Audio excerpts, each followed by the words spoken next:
Continuamos informando amigos y amigas de la Red Corapé a nivel nacional. Y hoy en la entrevista del día nos acompaña Santiago Kawasaki, analista político, para hablar sobre el escenario de cara a las elecciones de 2025. Doctor Kawasaki, qué gusto tenerlo en este espacio. Buen día, bienvenido.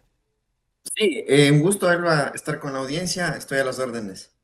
Muchísimas gracias por acompañarnos y conversemos un poco en este escenario preelectoral. Un llamado a las izquierdas sin el resultado de un binomio presidencial fuerte, más de 15 precandidatos que aspiran a la presidencia, un presidente candidato que según varios estudios va fuerte a las elecciones. ¿Cuál es su lectura de este escenario preelectoral? ¿Cómo ve todo?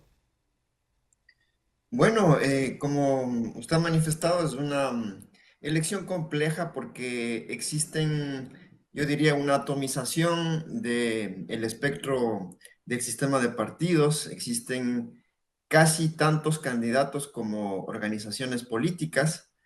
Y esto yo creo que refleja no solamente una debilidad institucional del sistema de partidos, sino también la alta volatilidad del electorado que ha primado en las últimas elecciones. No solamente, por tanto, es una responsabilidad de un sistema de partidos desestructurado, sino también de la propia inestabilidad en las preferencias electorales. Y yo considero que también ha primado un nivel de desconfianza entre las propias fuerzas políticas. No es, por tanto, las alianzas, los entendimientos, los diálogos, la razón de ser del sistema democrático ecuatoriano, aunque debería serlo. Más bien, los diálogos, los entendimientos son a veces mal vistos por las propias fuerzas políticas, por la propia opinión pública, que no ha sabido, diría yo también, reconocer el diálogo como un mecanismo idóneo para construir unas alianzas que primen justamente en el momento tan complejo que atraviesa el Ecuador. Yo considero, Elba, que por supuesto existen fuerzas políticas que han tenido notoriedad en los últimos años y que sin lugar a dudas esta elección va a refrendar esa fuerza política acumulada. Yo creo que considero que esta elección del 2025 será un parteaguas en la historia de la Revolución Ciudadana. Me parece a mí que enfrentan la posibilidad real de tener una elección adversa en primera vuelta electoral. Es la primera fuerza política del país hoy por hoy, pero no sabemos, Elba, si es que esta elección será una ratificación de ello o más bien será el inicio de un comportamiento distinto. Desde el 2009 hasta la elección del 2023 han transcurrido 5 elecciones generales, 2009, 2013, 2017, 2021 y 2023, en la que la Revolución Ciudadana ha sido la primera fuerza política del país.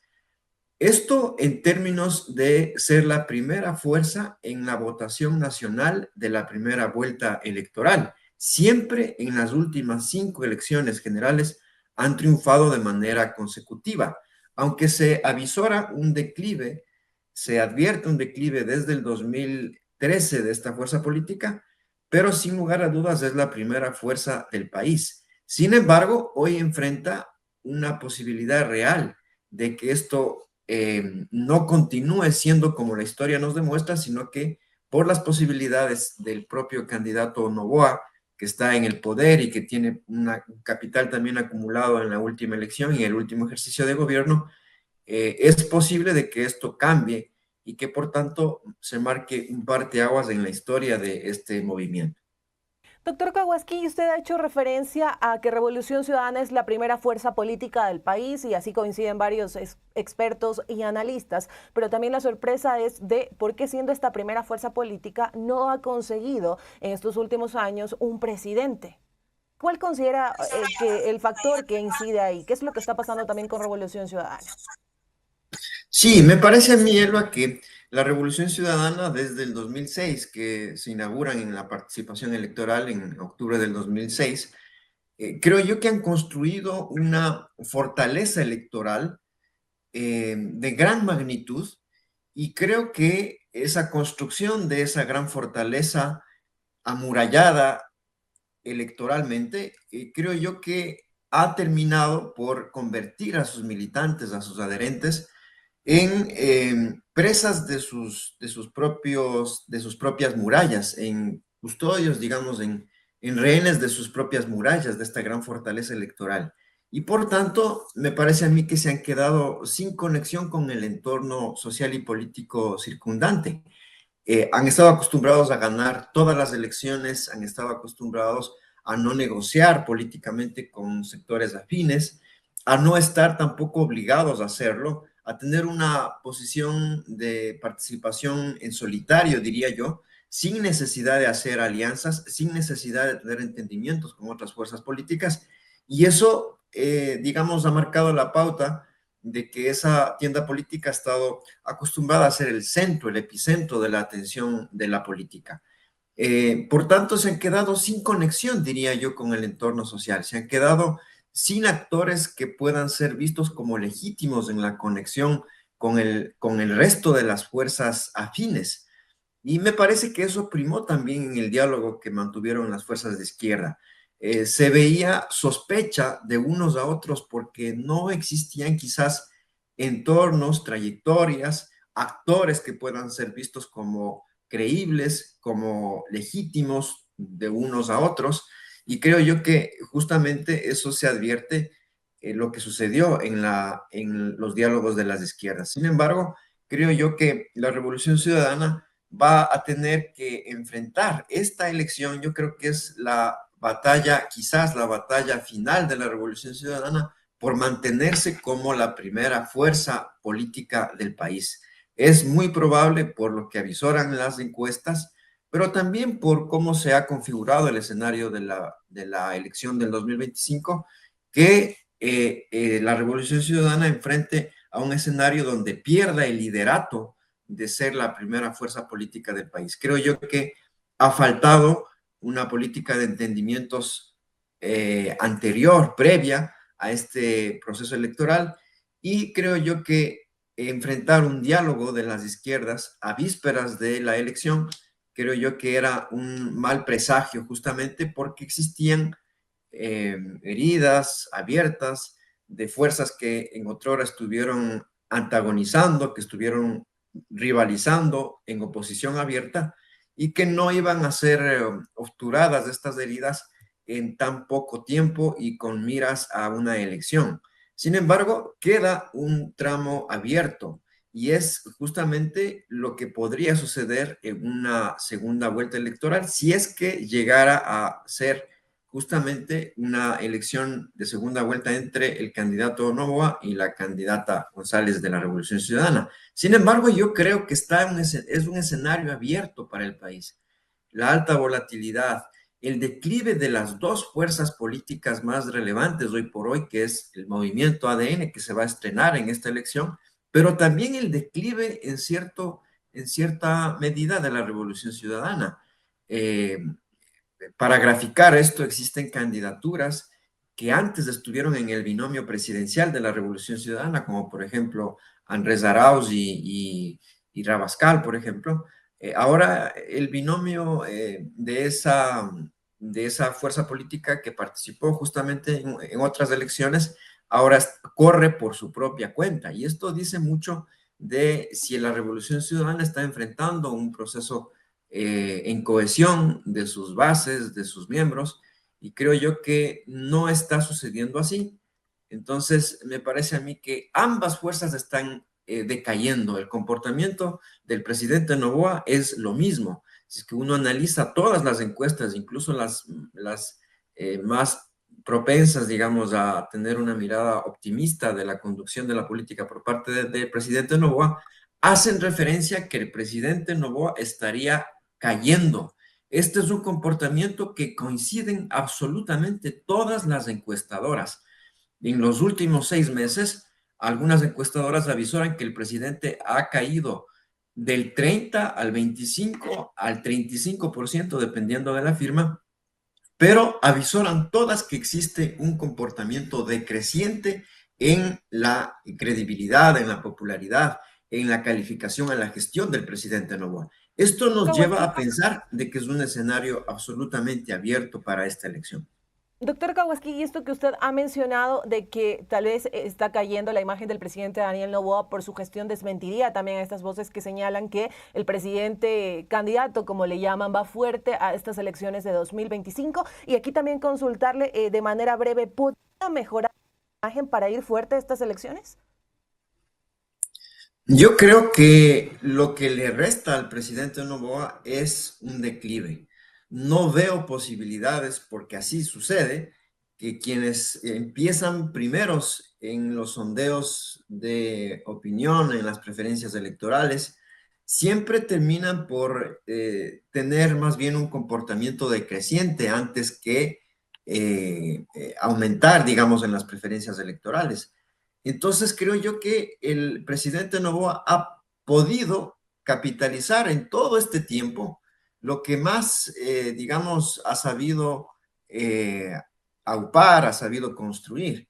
Y creo yo que de ahí es muy complejo por el escenario que advierte el Ecuador: crisis energética, crisis económica, crisis de migración, crisis económica, crisis de desempleo, crisis institucional, desentendimientos institucionales, oposición abierta al gobierno. Creo yo que en ese margen de maniobra es muy complicado de que el presidente Noboa pueda, eh, digamos, reposicionar su imagen pública y que pueda crecer.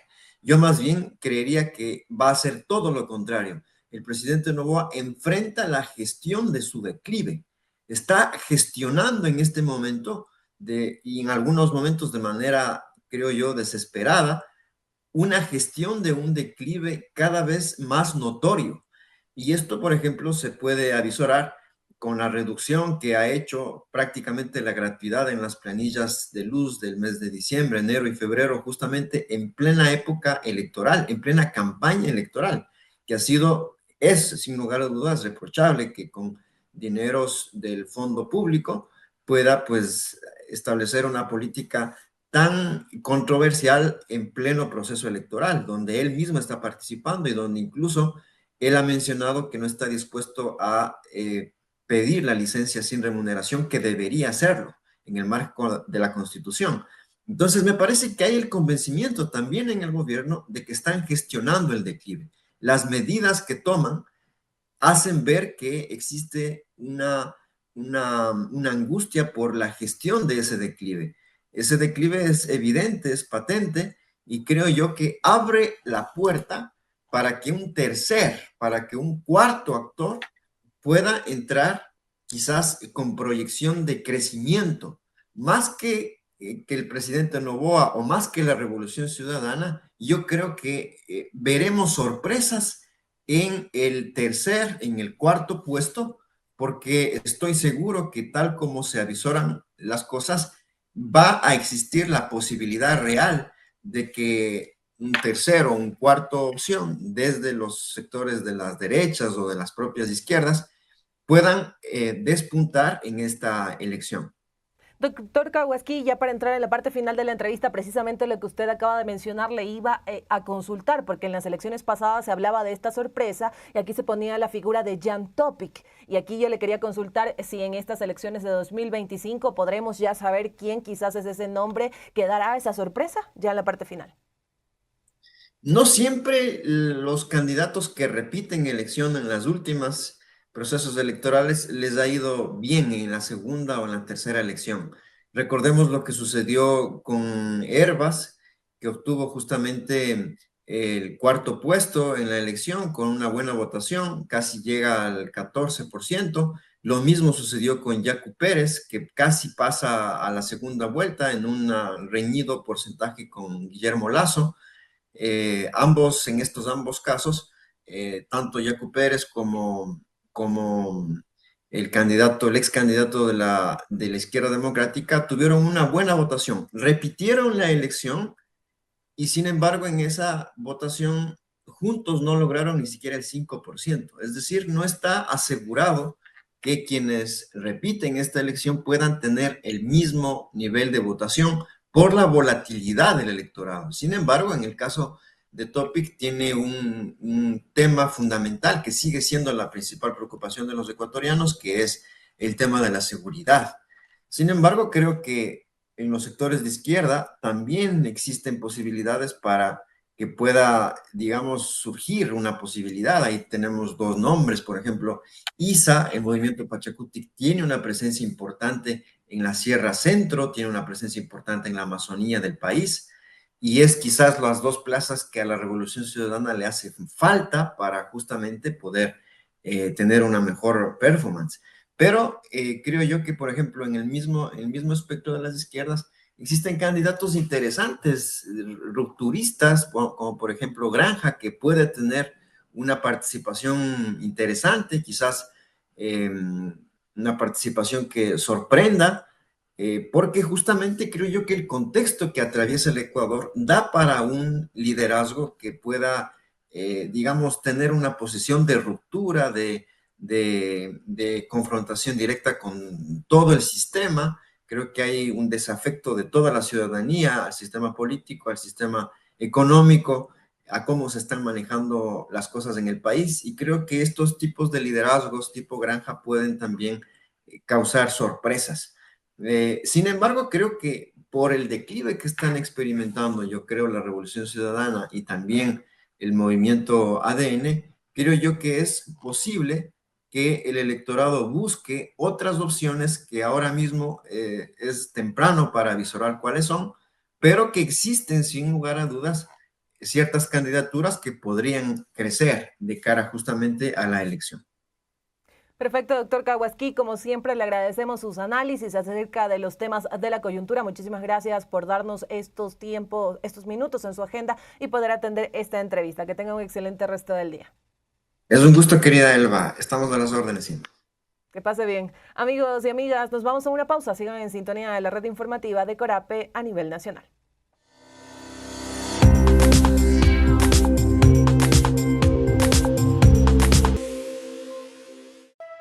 ¿Conoces sobre el ciclo de la violencia? Hoy te contamos.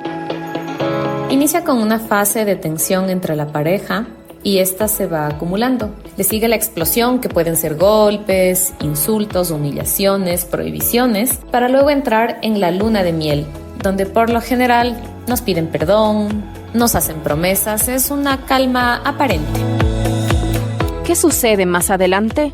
Las tres fases se repiten constantemente, al punto que la luna de miel y la acumulación de tensión desaparecen, quedando únicamente la explosión. Esto se intensifica, el riesgo aumenta y puede llegar a un femicidio. Si identificas esto, contáctanos. Somos Aquanuna. Un mensaje de Aquanuna y Medicus Mundi Mediterránea con el apoyo de Generalitat Valenciana en coproducción con Corape. Campaña comunicacional Florecemos en Resistencia.